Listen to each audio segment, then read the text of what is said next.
Hello, how are you? Welcome to a new installment of your Pharmacy Assistant. On this occasion, we would talk about what it is used for and how it is used. So let's take a look.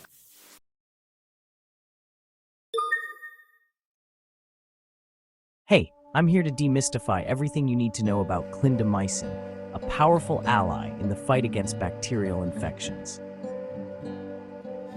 So, what exactly is clindamycin? It's an antibiotic, part of the lincosamide class, used primarily to treat serious infections caused by bacteria that are resistant to other antibiotics.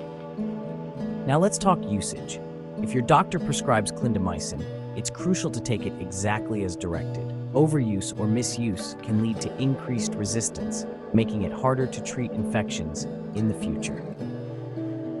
Typically, clindamycin is prescribed for skin infections, respiratory infections, and even some types of bone infections.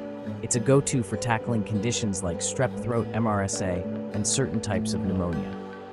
Moving on to side effects, because let's face it, all medications have them. Common ones include nausea, vomiting, joint pain, and sometimes diarrhea. More serious but rare side effects can involve the gut, like colitis. This is why it's essential to report any unusual symptoms to your doctor immediately. And a pro tip, always complete your full course of clindamycin, even if you start feeling better.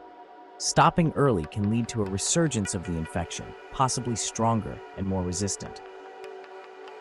In conclusion, clindamycin is a potent tool against tough infections, but comes with responsibilities. Use it wisely, follow your healthcare provider's advice, and always keep an eye on those side effects. Thanks for tuning in, and stay healthy out there. If you've made it this far, let us know in the comments why you're using this medicine.